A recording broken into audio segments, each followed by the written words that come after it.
मेरे बिना में स्वागत है। दोस्तों आज हम प्रैक्टिस सेट 62 लेके आए हैं। इससे पहले जो भी प्रैक्टिस सेट हुआ है उसका पीडीएफ विथ सॉल्यूशन भी टेलीग्राम चैनल पर अपलोड कर दिया जाता है। ये भी प्रैक्टिस सेट टेलीग्राम पे डाला हुआ है। अगर आप लोग सॉल्व किए होंगे तो ज़रूर मिलाकर आप लोग ज़रूर अपना स्कोर शेयर करेंगे। तो चलिए दोस्त, देर न करते हुए अब हम क्वेश्चन की तरफ चलते हैं। फर्स्ट क्वेश्चन है, मिस्र का सर्वोच्च सम्मान ऑर्डर ऑफ नील हाल ही में किसे प्रदान किया गया है? तो दोस्तों ये भारत के प्रधानमंत्री श्री नरेंद्र मोदी जी को प्रोवाइड किया गया है। दोस्तों 2023 में लगभग 5 या 6 देश का इनको पुरस्कार मिला है। तो ये सारा याद रखिएगा, आपके एग्जाम के लिए बहुत ही ज़रूरी है। जैसे एबाकल award the Republic of Palau, ये पलाऊ गणराज्य दिया है। दोस्तों ये पलाऊ नाम से भी है, पलाऊ गणराज्य आपको याद भी होगा। दोस्तों एक मिला है companion of the order of Fiji 2023, यानी ये भी फिजी है तो फिजी पुरस्कार मिला है। दोस्तों एक मिला है companion of the order of लोगोहू 2023, Papua New Guinea. दोस्तों पपुआ न्यू गिनी में हमारे प्रधानमंत्री जब गए थे तो वहाँ के जो राष्ट्राध्यक्ष है वो पैर छुए थे, तो लोगोहू यानी पैर को कहते हैं लोगोहू, तो लोगोहू अवार्ड मिला है। इससे आप याद रखिएगा, क्योंकि कंपेनियन ऑफ द ऑर्डर और companion of the order of Fiji ये दोनों नाम सेम है। तो फिजी वाला में फिजी देश लगा हुआ है और पपुआ न्यू गिनी में जो है लोगोहू लगा है। दोस्तों ऑर्डर ऑफ द नाइल ये मिस्र का अवार्ड है, ये जो है मिस्र का अवार्ड है, भारत को प्रधानमंत्री को ये मिला है। दोस्तों दो है grand cross of the legion of honour award, France का, यानी लीजन ऑफ ऑर्डर अवार्ड कहेगा तो फ्रांस चले जाइएगा, अगर सीधे ऑर्डर ऑफ ऑनर कहेगा ग्रीस हो जाएगा, तो ग्रीस का भी मिला है। तो इसका नाम क्या है? Grand cross of the order of honour. तो ऑर्डर ऑफ ऑनर तो ये हो गया ग्रीस, अगर लीजन ऑफ ऑनर कह देगा तो फ्रांस हो जाएगा, नाइल कह देगा तो मिस्र हो जाएगा, लोगोहू कहेगा तो पपुआ न्यू गिनी। ये 4 है, आप याद रखिएगा। फिजी वाला फिजी है, पलाऊ वाला पलाऊ है। दोस्तों सबसे पहले ऑर्डर ऑफ अब्दुल अजीज अल सौद पुरस्कार जो है सऊदी अरब दिया था, कब? 2016 में। इसके बाद जो है अमीर अमनुल्लाह खान पुरस्कार जो है अफगानिस्तान दिया था। तो शुरू वाला भी याद कर लीजिएगा, क्योंकि आया है तो पूछ सकता है। अगला क्वेश्चन है, ये भी बहुत अच्छा क्वेश्चन है। दोस्तों देश के सबसे बड़ी आवास वित्त कंपनी HDFC लिमिटेड का विलय जो है निम्नलिखित में से किसमें 1 जुलाई 2023 को हो गया है? तो दोस्तों ये HDFC बैंक में हो गया है, यानी HDFC का जो विलय है, HDFC बैंक में हो गया है। HDFC जो क्या है, ये गैर बैंकिंग है और इसका विलय जो है HDFC बैंक में हो गया है। दोस्तों इसके विलय होने के वजह से वर्ल्ड के 10 जो टॉप 10 है बैंक, उसमें HDFC बैंक का 4था स्थान हो गया है। इसको याद रखिएगा, भारत में प्रथम तो हो ही गया है, ये वर्ल्ड के जो टॉप 10 बैंक है उसमें 4था स्थान बना लिया है। दोस्तों भारत में कहे तो प्रथम जो है HDFC बैंक हो गया है, यानी मार्केट वैल्यू में, और इसमें जो है मार्केट वैल्यू में 4था हो गया है। दोस्तों अगर पूछ दे कि वर्ल्ड के टॉप 10 नंबर 1 कौन है, तो JP Morgan Chase and company है, जिसका मार्केट वैल्यू जो है $416.5 बिलियन है। तो फर्स्ट नंबर पे कौन है? JP Morgan Chase and company. दूसरका में जो है industrial and commercial bank of China है, जिसका मार्केट वैल्यू कितना है? $228.3 बिलियन है। तीसरका जो है बैंक ऑफ अमेरिका है, और चौथा जो है HDFC जो भारत का है वो बना है HDFC बैंक। इसका मार्केट वैल्यू कितना है? तो दोस्तों इसका मार्केट वैल्यू $171.8 बिलियन में है मार्केट वैल्यू। तो ये 4था स्थान पे है। दोस्तों अगर भारत में सीरियल पूछे तो भारत में 1 नंबर पर HDFC बैंक हो गया है, जिसका दूसरा नंबर पर ICICI बैंक है, और तीसरा पे SBI चला गया है। तो इसको याद रखिएगा। अगला क्वेश्चन है अग्निबाण क्या है। दोस्तों अग्निबाण जो है एक रॉकेट है, प्रक्षेपण वाहन है। दोस्तों अग्निबाण चेन्नई स्थित अग्निकुल कॉस्मॉस कंपनी द्वारा तैयार किया गया है। किसके द्वारा? अग्निकुल कॉस्मॉस कंपनी द्वारा तैयार किया गया है। यह कंपनी कहाँ पे है? चेन्नई में है। और 3D प्रिंटेड रॉकेट अग्निबाण सब ऑप्टिकल टेक्नोलॉजी डिमोस्ट्रेट ये है, यानी शॉर्टेड है। इसका नाम इंग्लिश में शॉर्टेड शॉर्ट में नाम है। दोस्तों यह एकल चरण वाला प्रक्षेपण वाहन है जो अग्निकुल के पेटेंट प्राप्त अग्निलेट इंजन द्वारा संचालित होता है। अग्निलेट इंजन जो है 3D printed single piece 6KN semi cryogenic engine है। तो अग्निबाण इसमें दो चीज़ें याद रखना है, ये प्रक्षेपण वाहन है और किसने तैयार किया है? तो ये चेन्नई में स्थित जो अग्निकुल कॉस्मॉस कंपनी है उसके द्वारा तैयार किया गया है। 18 अगस्त 2023 को भारत के किस शहर में शून्य छाया दिवस देखा गया? तो शून्य छाया दिवस वह स्थिति होता है जब सूर्य से ठीक ऊपर होता है, जब सूर्य सिर के ठीक ऊपर होता है, उसको जीरो शैडो कहते हैं। क्या कहते हैं? Zero shadow. इसको माने क्या है जीरो शैडो? तो जब हमारे सर के जस्ट ऊपर हो, यानी ठीक ऊपर हो सूर्य, तो उसको शून्य माना, जिससे वस्तु व्यक्ति की छाया जो है जमीन पर नहीं पड़ती है। और दोस्तों यह जो है बेंगलोर में शून्य छाया दिवस देखा गया। कब? अप्रैल 2023 में देखा गया। कहाँ? बेंगलोर में। अगला है सीमा पार भुगतान स्थानीय करेंसियों में किए जाने के लिए भारत और किस देश के बीच समझौता 15 जुलाई 2023 को हुआ है। तो दोस्तों ये किस के द्वारा हुआ है? तो ये जो है संयुक्त अरब अमारात के द्वारा हुआ है। यानी सीमा पर भुगतान स्थानीय करेंसियों में किए जाने के लिए भारत और किस देश के बीच समझौता हुआ है। यानी भारत जो है अपना रुपया में जो व्यापार होता है उसको ट्रांजैक्शन करेगा। किसको? UAE के साथ। अगला क्वेश्चन है वित्त मंत्री रामेश्वर उरांव ने वित्तीय वर्ष 2023-24 के बजट में सबसे ज़्यादा बजट किस क्षेत्र के लिए दिया है? तो सबसे ज़्यादा बजट क्षेत्र जो है ये सामाजिक क्षेत्र के लिए दिया है। अगला है निम्नलिखित में से राष्ट्रीय विकास परिषद का भारत में कौन सा प्रमुख कार्य है? तो कौन सा प्रमुख कार्य है? तो फर्स्ट में दिया है योजना के क्रियान्वयन हेतु राज्यों के संसाधन और प्रयासों को गतिशील करना। दोस्तों ये NDC है। तो NDC का स्थापना कब हुआ था? 6 अगस्त 1952 को हुआ था, 1952 को। तो दोस्तों योजना के क्रियान्वयन हेतु राज्यों के संसाधन और प्रयासों को गतिशील करना, इसका ये काम ये है। दूसरा का है सभी महत्वपूर्ण क्षेत्रों में सामान्य नीतियों का विकास करना, देश के सभी क्षेत्रों में संतुलित विकास को सुनिश्चित करना, ये सभी है यानी NDC का काम। दोस्तों पहले जो योजना आयोग था, जो पंचवर्षीय योजना आयोग था, उसके कार्य को प्रबल देने के लिए NDC ही करता था ये, यानी NDC का ही गठन किया गया था उस समय। कब? 6 अगस्त 1952 को। अगला है भारत में पंचायती राज प्रतिनिधित्व करता है। तो भारत में पंचायती राज कौन प्रतिनिधित्व करता है? तो शक्तियों का विकेंद्रीकरण, लोगों की हिस्सेदारी और सामुदायिक विकास, ये सभी हो जाएगा। 73 और 74 नगरपालिका के तहत ये संशोधन होकर आया था। अगला है भारत में पंचायती राज व्यवस्था सर्वप्रथम राजस्थान और डैश में प्रारंभ हुआ। तो कहाँ प्रारंभ हुआ? सर्वप्रथम राजस्थान में, नागौर जिला में, और इसके बाद आंध्र प्रदेश में हुआ है। इसमें मिलाना है तो मंडा जो है कहाँ है? मंडा महाराष्ट्र में है। दायमाबाद जो है कहाँ पे है? दायमाबाद जो है ये राजस्थान में है। और कालीबंगा, तो कालीबंगा जो है हरियाणा में है। और राखी गढ़ी कहाँ है? ये राखी गढ़ी जो है जम्मू कश्मीर में है। दोस्तों आप लोग जवाब दीजिए कि भारत में स्थित हड़प्पा सभ्यता का सबसे बड़ा स्थल राखी गढ़ी है या धौलावीरा है?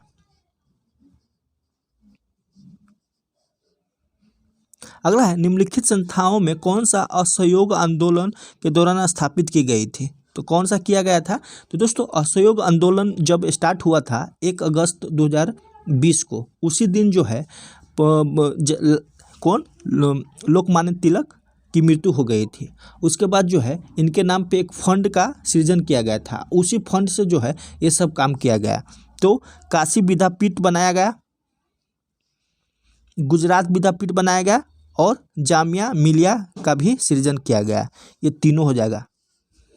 काशी हिंदू विश्वविद्यालय पहले बन गया था। अगला है, उत्तरी अमेरिका में नियाग्रा जलप्रपात किन दो झीलों के बीच स्थित है? तो कौन दो झील है? तो ओंटारियो झील और इरी झील। दोस्तों, कनाडा और अमेरिका के बीच में 5 जो झील है, उसी में ओंटारियो झील और इरी झील के बीच जो है नियाग्रा जलप्रपात है।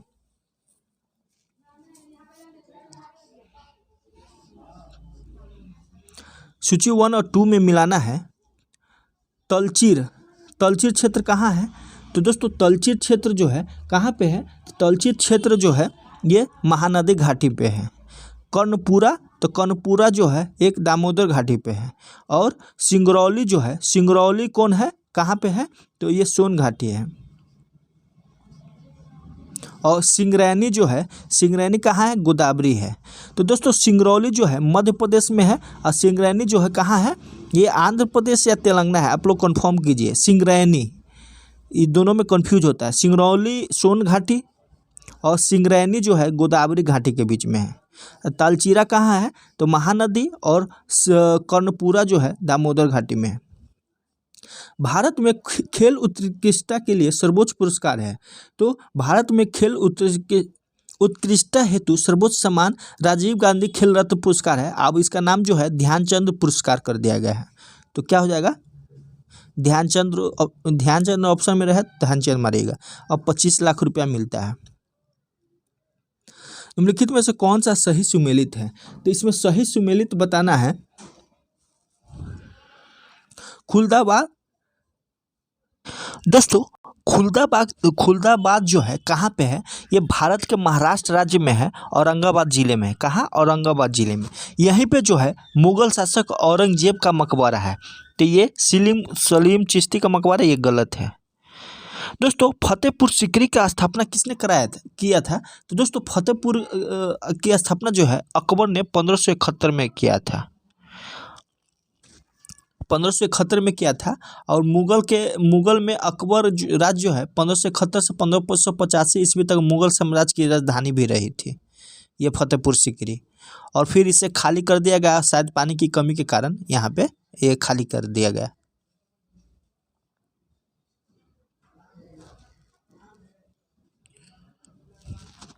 आगरा जो है औरंगजेब का मकबरा है। दोस्तों, आगरा जो है ये औरंगजेब का मकबरा नहीं है, ये खुलदाबाग में है।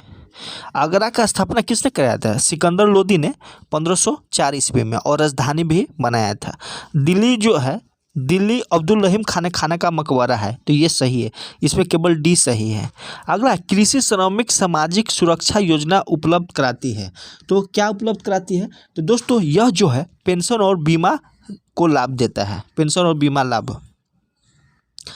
अगला क्वेश्चन है, पुराने और प्रयुक्त कंप्यूटर या उनके पुर्जों के असंगत या अव्यवस्थित निपटान के कारण निम्नलिखित में से कौन से अपशिष्ट के रूप में पर्यावरण में प्रयुक्त होते हैं? तो कौन अपशिष्ट के रूप में पर्यावरण में प्रयुक्त होते हैं? तो ये बेरिलियम होता है, फिर कैडमियम होता है, फिर क्रोमियम होता है, फिर पारद होता है, हेप्टाक्लोराइड नहीं होता है, और फिर सीसा होता है, प्लूटोनियम भी नहीं होता है। तो इसमें हेप्टाक्लोराइड और प्लूटोनियम नहीं होता है। बाकी बात बेरिलियम, कैडमियम, क्रोमियम, पारद और सीसा होता है। तो बी आंसर हो जाएगा।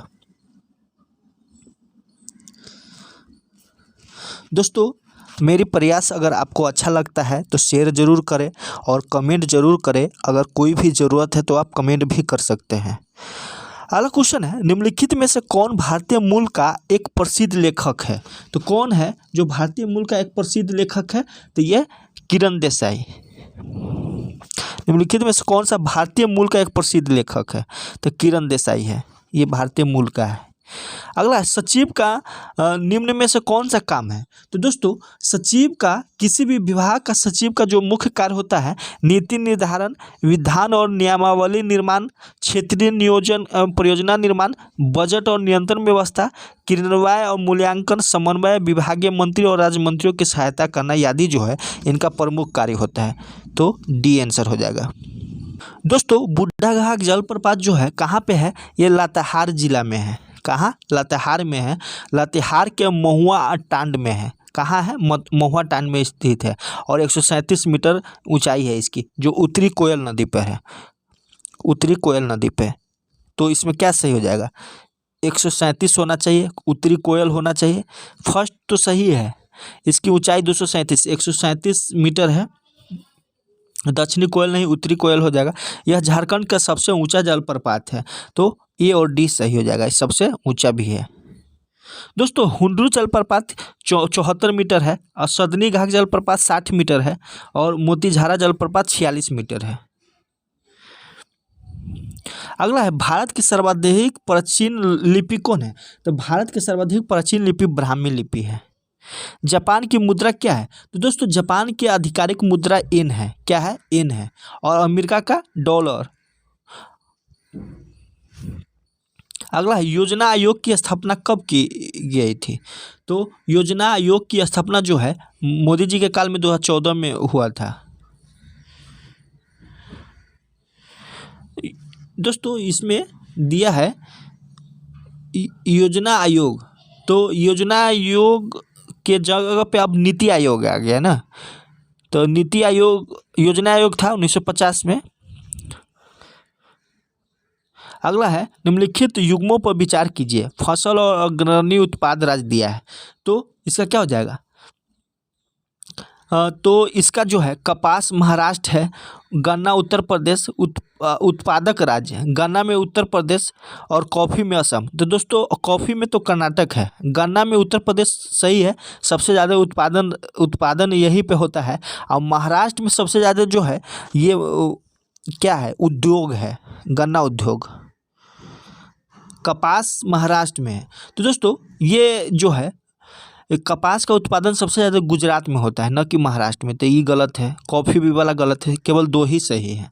और गन्ना उत्पादन में उत्तर प्रदेश प्रथम है और कॉफ़ी उत्पादन में कर्नाटक प्रथम है। तो ये कपास वाला याद रखिएगा, क्योंकि महाराष्ट्र सब चला जाता है, लेकिन गुजरात है। मूंगफली में भी गुजरात प्रथम स्थान पे मूंगफली उत्पादन में।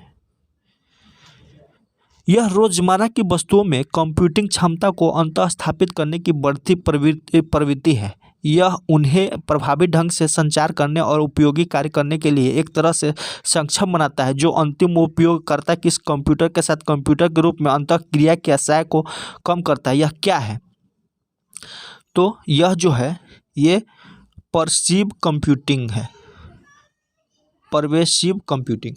दोस्तों परवेसिव कंप्यूटिंग, जिसे सर्वव्यापी कंप्यूटर भी कहा जाता है, रोजमर्रा की वस्तुओं में कंप्यूटिंग क्षमता यानी आमतौर पर माइक्रो प्रोसेसर के रूप में स्थापित करने की बढ़ती प्रवृत्ति है और यह इन्हें प्रभावी ढंग से संचार करने और उपयोग कार्य करने के लिए सक्षम बनाता है। तो उसको परवेसिव कंप्यूटर कहते हैं, यानी इसका और नाम क्या है, सर्वव्यापी कंप्यूटर। अगला पारिस्थितिकी के संदर्भ में समुदाय शब्द का सर्वश्रेष्ठ वर्णन किया जाता है। तो सर्वश्रेष्ठ वर्णन जो है एक दिए गए क्षेत्र में रहने वाले सजीवों के समष्टियों के कुल योग के रूप में किया जाता है, समष्टियों के कुल योग के रूप में। दोस्तों एक ही प्रजाति के जीवों के रूप में जो एक दूसरे से निकटता में होते हैं जनसंख्या कहलाता है। किसी विशेष जलवायु के प्रति अनुकूल वनस्पति और वन्य जीवों के समूह के क्षेत्र में जीवोम कहते हैं इसको, और एक दिए गए क्षेत्र में रहने वाले सजीवों की समष्टि को कुल योग के रूप में समुदाय कहते हैं। और पृथ्वी पर उन सभी क्षेत्रों के संग्रह के रूप में जहाँ जीवन मौजूद है जैव मंडल कहते हैं। तो ये सभी परिभाषा है, इसको आप ध्यान में रखिएगा। तो जीवोम का परिभाषा क्या है, किसी विशेष जलवायु के प्रति अनुकूल वनस्पति और वन्य जीवों के समूह होता है जीवोम, और एक दिए गए क्षेत्र में रहने वाले सजीवों की समष्टियों को कुल योग के रूप में समुदाय कहते हैं। और पृथ्वी पर उन सभी क्षेत्रों के संग्रह के रूप में जहाँ जीवन मौजूद हो जैव मंडल कहलाता है। सी आंसर हो जाएगा। अगला, निम्नलिखित देशों में किनकी सीमाएं बाल्टिक सागर को स्पर्श करती है? तो किनकी सीमाएं बाल्टिक सागर को स्पर्श करती है? तो एस्टोनिया, लिथुआनिया और रूस, ये तीन जो है बाल्टिक सागर को स्पर्श करता है। एस्टोनिया, लिथुआनिया और रूस, तीन गो, 1 2 3। अगला, निम्नलिखित में से कौन सी 1992 के 73वें संशोधन अधिनियम की विशेषता नहीं है? तो 73वां संविधान संशोधन 1192 के द्वारा 11वीं अनुसूची में 29 विषय और 11वां भाग जोड़ा गया था। अनुच्छेद 40 ग्राम पंचायतों को गठित करने के लिए राज्य कदम उठाएगा और उन्हें आवश्यक शक्ति प्रदान करता है, अनुच्छेद 40 के तहत। तो इसमें कौन है जो विशेषता नहीं है? इस अधिनियम ने भारतीय संविधान 11वीं अनुसूची के अतिरिक्त एक अन्य भाग 9 सम्मिलित किया गया, तो ये सही है। इस अधिनियम ने संविधान के अनुच्छेद 40 को व्यवहारिक रूप प्रदान किया, सही है। यह सहभागी लोकतंत्र को प्रतिनिधित्व लोकतंत्र में परिवर्तित करता है। इस अधिनियम के अधिनियमित होने के पश्चात पंचायतों का गठन राज्य सरकार की इच्छा पर निर्भर नहीं है। तो ये इस अधिनियम के अधिनियमित होने के पश्चात पंचायतों का गठन जो है राज्य सरकार की इच्छा पर निर्भर नहीं है, सही है। इच्छा नहीं होगा, कन्फर्म हो गया, तो ये भी सही है। यह सहभागी लोकतंत्र को प्रतिनिधित्व लोकतंत्र में परिवर्तित करता है, ये गलत है। ये विकेंद्रीकरण को बढ़ावा देता है, पंचायती राज व्यवस्था विकेंद्रीकरण। तो सी आंसर इसका हो जाएगा। 2011 की जनगणना के अनुसार निम्नलिखित में से किन राज्यों केंद्र शासित प्रदेशों में साक्षरता दर 90% से अधिक है? तो भारत में कुल साक्षरता दर कितना है? तो 74.04 है, जिसमें महिला में जो है 65.46 है। तो 90 से ऊपर कौन कौन है? तो केरल में 94% है, इसमें 94% है। मिजोरम में 91.3% है, 91.3% है। और लक्षद्वीप में जो है 91.8% है। और चंडीगढ़ में 86% है। तो 90 से कम चंडीगढ़ हो जाएगा। तो 1 2 3 हो जाएगा आंसर, 1 2 3 ए आंसर। 90% से अधिक जो है 1 2 3 आंसर हो जाएगा। चंडीगढ़ में जो है 86% है।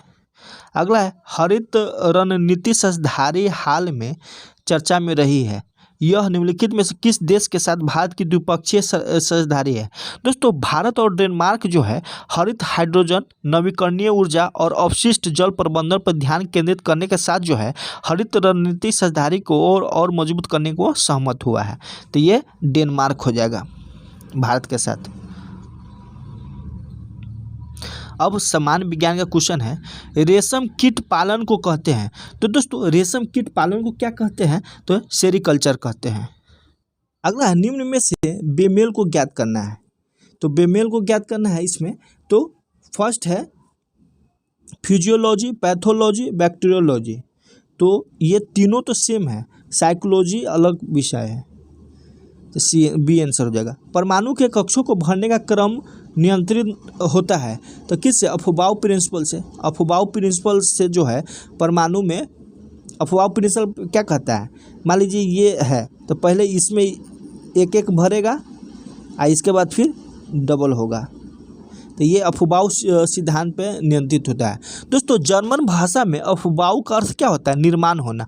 और इस नियम के अनुसार जो है परमाणुओं की तटस्थ अवस्था में कक्षों को उनकी ऊर्जा के बढ़ते क्रम में भरा जाता है। तो ऊर्जा के बढ़ते क्रम में अफबाउ सिद्धांत के हो गया। सड़क पर चलने की अपेक्षा बर्फ में चलना कठिन है।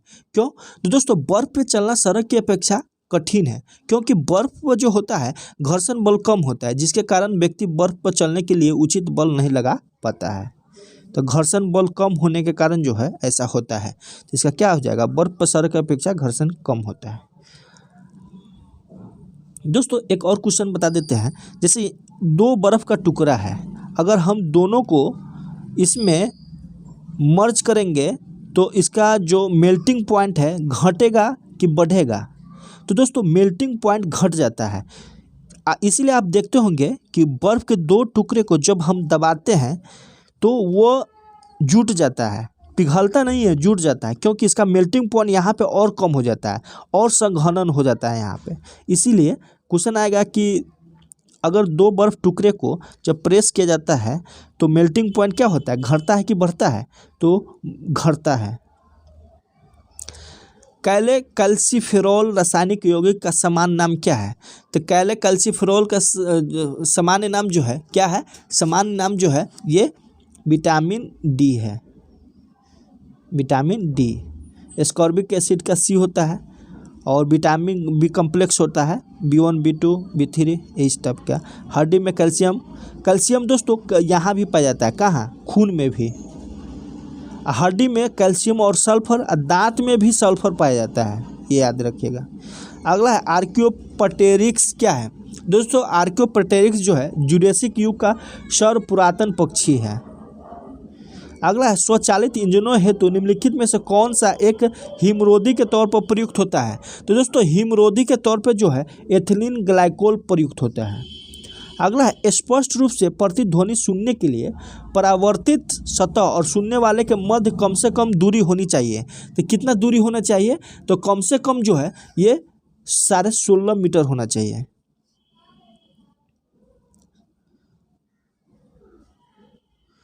अगला है किसी अर्धचालक का प्रतिरोध गर्म करने पर क्या होता है? दोस्तों ये भी क्वेश्चन बहुत अच्छा है, आप लोग हमेशा के लिए इसको याद रखिएगा, घटता है। अर्धचालक का प्रतिरोध अगर गर्म करने पे घटता है, अगर चालक का गर्म करने पर प्रतिरोध बढ़ेगा।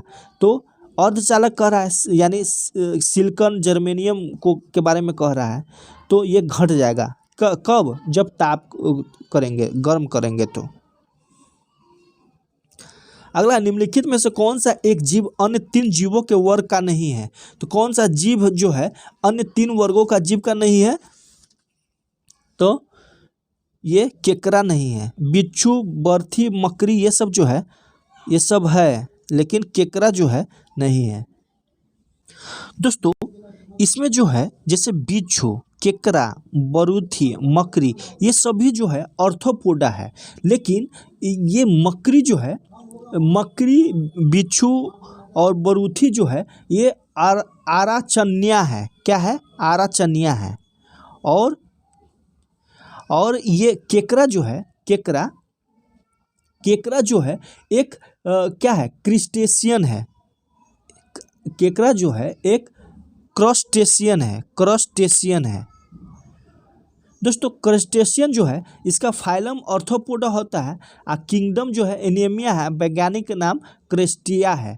दोस्तों क्रेस्टियन आमतौर पर जो है जलीय होते हैं और अन्य ऑर्थोपोडा से अलग होते हैं। है ऑर्थोपोडा लेकिन अन्य ऑर्थोपोडा से अलग होता है। ऐसा क्यों होता है? क्योंकि इसमें 2 जोड़ी उपांग होता है जिसको एंटीना कहते हैं, मुंह के सामने होता है और जबड़े के रूप में कार्य करता है। तो मुंह के पास उपांग जोड़ा होता है। दोस्तों अन्य ऑर्थोपोडा में जो है जैसे क्या होता है, इसमें एंटीना नहीं होता है और शरीर जो है 2 खंडों में बांटा होता है और सेफलेथोरैक्स और पीछे पेट होता है। इसीलिए केकड़ा जो है इस सब से भिन्न है। दोनों ऑर्थोपोडा ही सब है, लेकिन ये अलग टाइप का ऑर्थोपोडा है। जुगनू होता है एक, क्या होता है दोस्तों? जुगनू एक कीट होता है। क्या होता है? कीट होता है। ओलंपिक खेलों में खिलाड़ियों के लिए लिंग का जांच के लिए लार परीक्षण में बार पिंड देखे जाते हैं। ये पिंड किससे संबंधित होते हैं? दोस्तों ये पिंड जो है किससे संबंधित होते हैं? ये एक्स गुणसूत्र से संबंधित होते हैं। अगला है कौन से प्रोटीन दालों में अच्छी मात्रा में पाए जाते हैं? तो कौन सा प्रोटीन है जो दालों में? तो लाइसिन और थ्रियोनिन पाया जाता है। क्या चीज पाया जाता है? लाइसिन और थ्रियोनिन। अगला है आनन कंकाल यानी फेशियल स्केलेटन कितनी हड्डियों का बना होता है? तो कितनी हड्डियों का? तो ये 14 हड्डी होता है। जल का रासायनिक समीकरण H2O है। H2O लिखने के लिए MS वर्ड की इनमें से किस विशेषता का उपयोग किया जाता है? तो किस विशेषता का? तो ये सब स्क्रिप्ट का यूज किया जाता है। किसका? सब स्क्रिप्ट का। दोस्तों अगर हमको C12 लिखना है, C12 लिखने के जो है कि ये MS वर्ड का सुपर स्क्रिप्ट का प्रयोग किया जाता है। सुपर स्क्रिप्ट सुपर स्क्रिप्ट का प्रयोग किया जाता है। और H2O लिखने के लिए किसका प्रयोग किया जाता है? सब स्क्रिप्ट का। अगला है, स्थिर तापमान पर कंडक्टर में वहनशील तरंग दोनों छोरों के बीच के महत्वपूर्ण अंतर के अनुपात में है, इसको कहा जाता है। तो उसको क्या कहा जाता है दोस्तों? उसको जो है ये ओम का नियम कहा जाता है। यानी ओम का नियम क्या है? R बराबर ρL/A। स्थिर तापमान पर कंडक्टर में वहनशील तरंग दोनों छोरों के बीच महत्वपूर्ण अंतर के अनुपात क्या कहा जाता है? दोस्तों इसमें कंफ्यूज है। ओम का नियम तो R बराबर ρL/A होता है। आप लोग कमेंट कीजिए कि इसका आंसर क्या होगा। अगला है, मानव का रक्त तरल भाग जिसमें डैश कहा जाता है जल, लवण और प्रोटीन से बना होता है, तो इसको क्या कहा जाता है? तो उसको जो है प्लाज्मा कहा जाता है। दोस्तों प्लाज्मा में जो है 90% जल और 10% अकार्बनिक और कार्बनिक पदार्थ एवं प्रतिरक्षी पदार्थ भी उपस्थित होता है। दोस्तों प्लाज्मा में रक्त कणिका नहीं होती है और प्लाज्मा में रक्त फाइब्रिनोजेन प्रोटीन पाई जाती है। दोस्तों मोनोसाइट या केंद्रकाणु जो है सबसे बड़े श्वेत रक्त कणिका है। कौन? मोनोसाइट। और श्वेत रक्त कणिकाओं का जीवन काल जो है 8 से 10 दिन होता है। दोस्तों आप लोग से एक क्वेश्चन है कि सीरम किसको कहते हैं? एक ब्लड होता है जिसको सीरम कहते हैं। तो ब्लड में से क्या चीज़ निकाल देने के बाद उसको सीरम कहते हैं जब पतला पतला हो जाता है इसमें? यानी इसमें से ब्लड में से क्या निकाल देंगे और जो बचा हुआ पार्ट है उसको सीरम कहते हैं। तो उस निकाले हुए पार्ट को क्या कहते हैं? नीचे सूचीबद्ध अम्लों में से सबसे दुर्बल अम्ल कौन सा है? तो सबसे दुर्बल अम्ल कौन है? तो सबसे दुर्बल अम्ल दोस्तों हाइड्रोलिक अम्ल ये स्ट्रॉन्ग अम्ल है, हाइड्रोफ्लोरिक भी स्ट्रॉन्ग है, ये नाइट्रिक भी। तो एसिटिक अम्ल जो है सबसे दुर्बल अम्ल है। अगला, तीव्र परिवर्तन से होने वाले रेशम के कीड़ों और मेढक के लार्वा के वयस्कों में रूपांतरों को डैश कहा जाता है। तो क्या कहा जाता है? तो ये जो है क्यांतरण कहा जाता है। क्या कहा जाता है? क्यांतरण। दोस्तों क्यांतरण को जो है क्या इंग्लिश में क्या कहते हैं? मेटामॉर्फोसिस कहते हैं। दोस्तों टेडपोल क्यांतरण अग्रपादों अंगों को क्रमिक विकास है। टेडपोल दोस्तों प्यूपा जो है क्यांतरित करने वाले कुछ कीटों के जीवन चक्र की एक अवस्था का नाम है प्यूपा। और कीटों के क्यांतरण की 4 अवस्था होता है। कौन कौन? ये भ्रूण होता है, डिम्ब होता है, प्यूपा होता है, पूर्णक यानी इमेज होता है। 50 का क्वेश्चन है, एक निष्क्रिय 2 टर्मिनल वाला विद्युत घटक है जो परिपथ अवयव के रूप में वैद्युत प्रतिरोध आरोपित करता है, तो उसको क्या कहते हैं? तो उसको जो है प्रतिरोध कहते हैं। दोस्तों प्रतिरोध एक निष्क्रिय 2 टर्मिनल वाला विद्युत धारा है, विद्युत घटक है जो परिपथ अवयव के रूप में वैद्युत प्रतिरोध आरोपित करता है। इसका ऐसा मतलब क्या होता है? ओम होता है। R बराबर ρL/A। दोस्तों मैथ का और रीजनिंग का आप लोग खुद कीजिएगा, इसका हम सोल्यूशन भी दे देते हैं, तो आप सोल्यूशन से भी बना सकते हैं। दोस्तों मैथ रीजनिंग के लिए मेरे पास इंस्ट्रूमेंट नहीं है, तो अगर हो जाता तो मैथ रीजनिंग मैं बहुत ही अच्छा पढ़ा सकता हूँ। उसी के लिए आप लोग को बोले थे थोड़ा सा सपोर्ट करने के लिए, ताकि हम वो डिवाइस खरीद सकें। चलिए दोस्त अब हम कंप्यूटर के क्वेश्चन की तरफ चलते हैं। MS वर्ड 365 में कर्सर को एक शब्द के बाईं ओर ले जाने के लिए निम्न में से किस शॉर्टकट कुंजी का इस्तेमाल किया जाता है? तो किस शॉर्टकट कुंजी का इस्तेमाल किया जाता है? तो ये कंट्रोल लेफ्ट और की को दबाने से ये होता है। अगला GRPS का पूर्ण रूप क्या है? तो GRPS का पूर्ण रूप जो है क्या है? General packet radio service. LED का, तो दोस्तों LED का पूर्ण रूप क्या है? तो LED का पूर्ण रूप जो है लाइट इमिटिंग डायोड है। अगला कोबाल डैश PD के प्रोग्रामिंग भाषा है, तो किस PD का है कोबाल? तो ये कोबाल जो है ये 3rd PD का है। अगला एक्टिव मेमोरी का एड्रेस रखता है, तो एक्टिव मेमोरी का एड्रेस जो है कौन रखता है? तो ये मेमोरी एड्रेस रजिस्टर रखता है। अगला क्वेश्चन है, एक प्रकार का दुर्भावनापूर्ण कोड या सॉफ्टवेयर है जो वैध दिखाता है लेकिन आपको आपके कंप्यूटर को नियंत्रित कर सकता है, उसको क्या कहते हैं? तो इसको ट्रोजन हॉर्स कहते हैं। ये बहुत ही अच्छा क्वेश्चन है, ट्रोजन हॉर्स। अगला है प्रिंट प्रीव्यू ऑप्शन के लिए MS वर्ड 2007 में निम्न में से किस क्रम का उपयोग किया जाता था? तो किस का? तो ये ऑफिस बटन डालते थे, इसके बाद प्रिंट प्रीव्यू, फिर प्रिंट करते थे। अगला, निम्नलिखित में से कौन सा सुपर कंप्यूटर संयुक्त राज्य अमेरिका से है? तो कौन सा सुपर कंप्यूटर? तो समिट, फ्रंटियर और सियरा, ये तीनों हैं।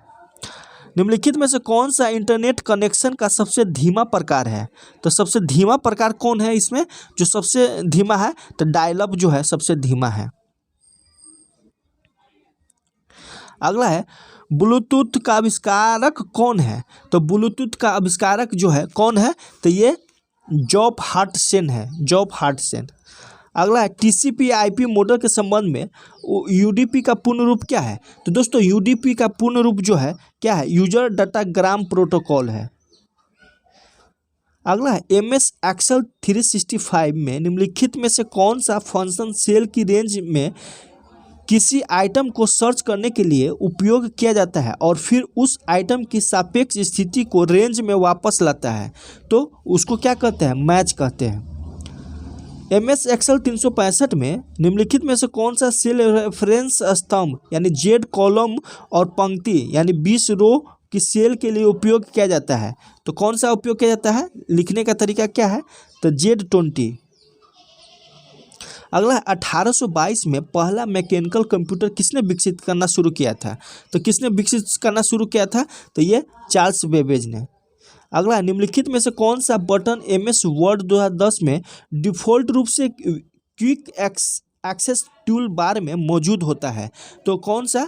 तो ये सेव, अंडू और रीडू। अगला है ब्लू रे डिस्क का व्यास कितना होता है? तो ब्लू रे डिस्क का व्यास जो होता है 120 mm होता है। अगला है जीमेल में जब आप कोई संदेश प्राप्त करते हैं और मूल प्रेषक अन्य सभी प्राप्तकर्ताओं को टू और CC लाइनों पर नया संदेश भेजना होता है तो आप क्या उपयोग करते हैं? तो क्या उपयोग होता है? तो रिप्लाई ऑल होता है, रिप्लाई ऑल। अगला है निम्नलिखित में से कौन सी इंटरनेट द्वारा प्रदान की जाने वाली सेवा है? तो इसमें कौन है जो इंटरनेट द्वारा प्रदान किया जाता है?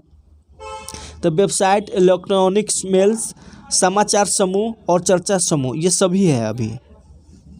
अगला, निम्नलिखित में से कौन सा प्रभाव MS word 2010 font dialog box में उपलब्ध नहीं होता है? तो कौन सा उपलब्ध नहीं होता है? तो इसमें जो है इक्लाइज कैरेक्टर हाइड नहीं होता है। अगला है MS वर्ड 2010 में सेलेक्ट किए हुए टेक्स्ट को सेंटर लाइन करने के लिए निम्न में से किस कीबोर्ड शॉर्ट का प्रयोग किया जाता है? तो किसका उपयोग किया जाता है? तो कंट्रोल E का उपयोग किया जाता है।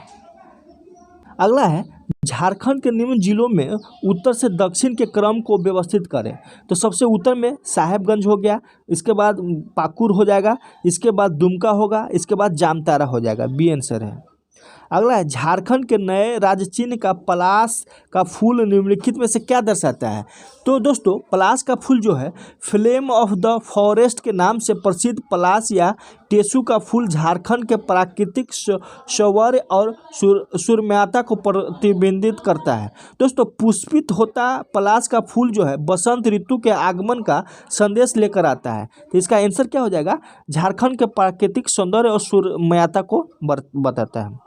अगला है झारखंड के किस जिले में सर्वाधिक अनुसूचित जाति पाए जाते हैं? तो किस जिले में सर्वाधिक? तो ये चतरा जिले में जो है सर्वाधिक, और न्यूनतम जो है पाकुर में पाया जाता है, न्यूनतम पाकुर में। ऋग्वेद में झारखंड का उल्लेख किस नाम से किया गया है? तो ऋग्वेद में झारखंड का उल्लेख जो है किस नाम से? तो ये किकट प्रदेश का नाम से। निम्नलिखित में से कौन सा क्षेत्र प्राचीन काल में नरीखंड तथा बाद में कांकजोल के नाम से जाना जाता है? तो कौन सा क्षेत्र है जो नरीखंड और कांकजोल के नाम से जाना जाता है? तो ये संथाल परगना है। अगला है उड़ीसा के शासक कपिलेंद्र गजपति ने झारखंड पर आक्रमण कर झारखंड के किस शासक के बहुत बड़े क्षेत्र पर कब्जा कर लिया है? तो किस बड़े क्षेत्र पर कब्जा कर लिया? तो जो ये क्या है? तो ये नागवंशी शासक ने। अगला है दर्पणनाथ शाह पलामू के पतन के बाद 1771 ईस्वी में स्वयं सतबरवा जाकर कैप्टन जैकब कैमक से मिला और उसने कंपनी की अधीनता स्वीकार की और कितने रुपए का सालाना कर देने को स्वीकार किया था। तो ये 12,000 रुपया कर देने को स्वीकार किया था। अगला है रांची पूर्वी सिंहभूम पश्चिमी सिंहभूम के अलावा निम्न में से किस स्थान पर पूरा पाषाण काल के अवशेष प्राप्त हुए हैं? तो ये देवघर से भी प्राप्त हुआ है। अगला है निम्न में से किस स्थान पर जैनियों के 9 सब छत्र युक्त प्रतिमा मिली है? तो ये कोल्हुआ पहाड़ से, यानी कालेश्वरी पर्वत, जो कि चतरा जिले के हंटरगंज प्रखंड में स्थित है। यहाँ से जो है जैनियों के 9 सब छत्र युक्त प्रतिमा मिला है। कहाँ से? तो ये चतरा जिले के हंटरगंज प्रखंड में है। अगला है रजरप्पा का छिन्नमस्तिक शक्तिपीठ की स्थापना किस काल में किया गया है? तो दोस्तों रजरप्पा का छिन्नमस्तिक शक्तिपीठ पूर्व मध्यकाल में हुआ है। यह छिन्नमस्तिका बौद्ध ब्रज योगिन का ही हिंदू प्रतिरूप है, तो पूर्व मध्यकाल हो जाएगा। अगला किस वर्ष एक सनद द्वारा सरायकेला को करदाता रियासत के रूप में संपुष्टि की गई थी? तो ये 1899 में। अगला है निम्नलिखित कथनों पर विचार करना है। पोरहट राजा की कुल देवी पौरी देवी की चुराई गई मूर्ति को सरायकेला शासक अभिराम सिंह ने खरीदा। तो ये सही है। अगला पोरहट राजा समझता था कि मूर्ति चोरी हो जाने से वह निसंतान होगा। ये गलत है। 1837 में अंग्रेजों ने होलोगा का दमन का उन्हें पोरहट नरेश की प्रभुसत्ता मानने और कर देने के लिए विवश किया और मेजर मैकडोनाल्ड ने सरायकेला के कुंवर अजम्बर सिंह को मूर्ति पोरहाट राजा को वापस लौटाने के लिए विवश किया। तो ए और बी सही है, बाकी बात सी और डी गलत है। 2005 में पहली बार संथाली भाषा में रचित पुस्तक भावना को साहित्य अकादमी पुरस्कार देकर सम्मानित किया गया। भावना के रचनाकार कौन है? तो भावना के रचनाकार कौन है? तो भावना के रचनाकार जो है जादूमणि बेसरा है। कौन है? जादूमणि बेसरा। अगला है CH बोम्बास तथा इनके बॉस की पुस्तक फोकलोर ऑफ द कोल्हान कब प्रकाशित हुआ था? तो कब प्रकाशित हुआ? ये 1902 में प्रकाशित हुआ था। अगला है मानसिक यातना से उबरने के लिए सुभाष चंद्र बोस ने छोटा नागपुर के किस स्थान पर रहकर स्वास्थ्य लाभ लिया था? तो किस स्थान पे? ये बहुत ही अच्छा क्वेश्चन है दोस्तों। धनबाद में रहकर जो है ये सुभाष चंद्र बोस ने मानसिक यातना से उबरने के लिए यहाँ पे स्वास्थ्य लाभ लिया था। अगला है वर्ष 1923 से 29 के दौरान सिंहभूम क्षेत्र के विषय में क्या सही है? फर्स्ट है वर्ष 1924 ईस्वी में सिंहभूम के आदिवासियों ने हाट कर न देने का आंदोलन चलाया। आंदोलन के नेता विष्णु माहुरी को गिरफ्तार कर लिया गया। सही है। CF एंड्रूज के आग्रह पर अगस्त 1925 ईस्वी में गांधी जी जमशेदपुर आए। ये भी सही है। जमशेदपुर की सभा में गांधी जी को 5,000 रुपये देशबंधु स्मृति कोष के लिए दिया गया। ये भी सही है, तो डी आंसर हो जाएगा। भारत छोड़ो आंदोलन की शुरुआती 9 अगस्त 1942 को होते ही रांची के किससे 10 अगस्त 1942 को गिरफ्तार किया गया था? तो दोस्तों ये नारायण चंद्र लाहिड़ी को जो है गिरफ्तार किया गया था। अगला है असहयोग आंदोलन के दौरान निम्न में से कौन सा नेता सिंहभूम से सजा प्राप्त हुई थी? सिंहभूम से सजा प्राप्त हुई थी कौन से नेता को? तो ये विष्णुराम महरी और हाजी अब्दुल्ला दोनों को। अगला है कांग्रेस के रामगढ़ अधिवेशन के बारे में निम्नलिखित में से कौन सा कथन गलत कथन की पहचान करे? ये है स्वागत समिति की ओर से बिहार की प्राचीन गरिमा पर केंद्रित एक स्मारिका प्रतिनिधियों के बीच वितरित की गई, जिसका संपादन जयचंद्र बिंदालकर ने किया। तो सही है। बिहार के ऐतिहासिक घटनाओं पर केंद्रित चित्रवली भी प्रतिनिधियों के बीच वितरित की गई, जिसका चित्रांकन डॉक्टर राजेंद्र प्रसाद के निर्देश में किया गया। तो दोस्तों और तीसरा है चित्रांकन ईरी प्रसाद वर्मा ने किया। दोस्तों इसमें गलत बताना है, तो गलत बी हो जाएगा। कौन हो जाएगा? बी। अगला है 2 अगस्त 1857 के रांची में हुए विद्रोह में विद्रोही सैनिक का नेतृत्व किसने किया था? तो विद्रोही सैनिक का नेतृत्व जो है ठाकुर विश्वनाथ शाही ने किया था।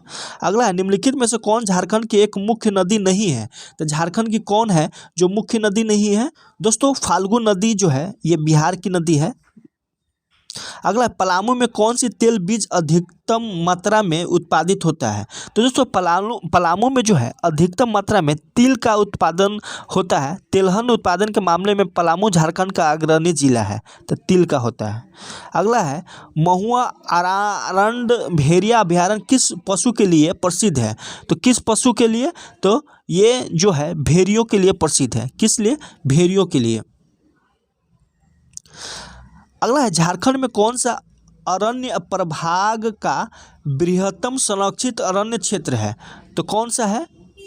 दोस्तों ये सरांडा है। अगला है सनुआ जलप्रपात झारखंड के किस जिले में स्थित है? तो सनुआ जलप्रपात झारखंड में के जो है रांची जिले में स्थित है। दोस्तों इसमें कह रहा है कि सिटी ऑफ वाटरफॉल यानी जलप्रपातों का नगर किसको कहा जाता है? तो रांची को कहा जाता है।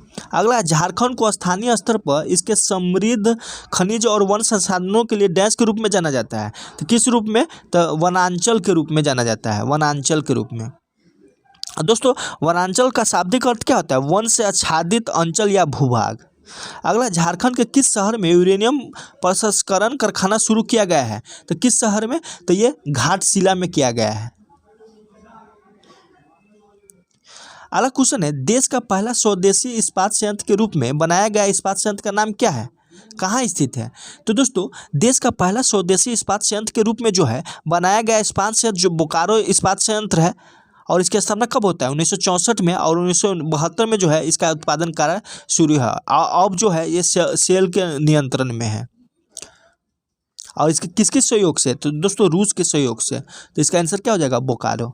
यानी 1964 में बना, 72 में उत्पादन शुरू हुआ और रूस के सहयोग से हुआ। अब सेल के अंतर्गत ये काम करता है। कच्चे माल के भंडार और औद्योगिकरण के लिए आधार पर झारखंड को लगभग 10 प्रमुख क्षेत्रों में बांटा गया है। तो कितने प्रमुख क्षेत्रों में बांटा गया है? तो दोस्तों ये 4 क्षेत्रों में बांटा गया है। अगला है झारक्राफ्ट को वर्ष डैश में स्थापित किया गया था। तो कब स्थापित किया गया था? दोस्तों ये 2006 में स्थापित किया गया। निम्नलिखित में से समाज का कौन सा भाग वेद व्यास आवास योजना का प्रमुख लाभार्थी है? तो दोस्तों वेद व्यास आवास योजना की शुरुआत जो है कब होता है? 2016 में की गई थी, और इस योजना का उद्देश्य जो है मछुआरों को आवास उपलब्ध कराना है। तो मछुआरा आंसर हो जाएगा। अगला है कोमोलिका बारी का संबंध किस खेल से है? तो दोस्तों इसका संबंध जो है ये तीरंदाजी से है, और ये जमशेदपुर के रहने वाले हैं। दोस्तों हरेन ठाकुर जो है ये कलाकार है। रघुनाथ मुर्मू जो है, रघुनाथ मुर्मू क्या है? तो दोस्तों ये साहित्यकार है। और झानो हांसदा जो है ये स्पोर्ट्स पर्सन है। और बुद्धू भगत जो है राजनीतिक कार्यकर्ता है। अगला झारखंड में निम्नलिखित में से कौन सी भाषा बोली जाती है जो इंडो आर्यन के परिवार के अंतर्गत वर्गीकृत है? तो कौन सी भाषा है? तो ये भोजपुरी है। दोस्तों भोजपुरी एक पूर्वी हिंदी आर्य भाषा है। झारखंड में भोजपुरी को द्वितीय राजभाषा का दर्जा दिया गया है। यह पलामू, गढ़वा और लातेहार में मुख्य रूप से बोली जाती है। झारखंड के मुंडा भाषा परिवार में निम्नलिखित में से कौन सी भाषा शामिल है? तो मुंडा भाषा परिवार में जो है कौन कौन भाषा? खरिया है। दोस्तों ये झारखंड की अधिकांश जनजातीय भाषाएं जो है आस्ट्रिक यानी मुंडा भाषा समूह की है, जिसमें खरिया, मुंडारी, संथाली, हो, भूमिज, असुर, बिरहोर, बिरजिया ये प्रमुख बोली जाती है। अगला है हाल ही झारखंड सरकार ने मौजूदा केंद्र प्रायोजित पीएम किसान योजना के स्थान पर झारखंड राज्य फसल राहत योजना की शुरुआत की है। सरकार ने इस योजना के लिए कितने करोड़ की बजट निर्धारित की है? तो कितने करोड़ की बजट निर्धारित की है? दोस्तों ये 100 करोड़ की बजट निर्धारित की गई है। झारखंड में निर्मित फिल्म फूल मनिया किस भाषा में रिलीज की गई है? तो दोस्तों ये नागपुरी भाषा में रिलीज की गई। किस भाषा में? नागपुरी में। और यह जो है झारखंड में कुप्रथा के खिलाफ बनी है। इस फिल्म के निर्देशक जो है लाल विजय शाहदेव है। कौन है? लाल विजय शाहदेव। झारखंड के किस युवा को फ्लाइंग साइकिलिस्ट का खिताब दिया गया है? तो दोस्तों रांची के 24 वर्षीय जो अरिंदम विश्वास ने 3 घंटे 11 मिनट में 100.02 किलोमीटर साइकिल चलाकर फ्लाइंग साइकिलिस्ट का रिकॉर्ड बनाया है। मानसून साइक्लोथॉन वर्चुअल चैलेंज 2020 में हिस्सा लिया था ये। तो इसका आंसर अरिंदम विश्वास है। बिरसा कृषि विश्वविद्यालय के लिए किस वैज्ञानिक का चयन इंटरनेशनल गोल्ड अवार्ड 2020 के लिए किया गया है?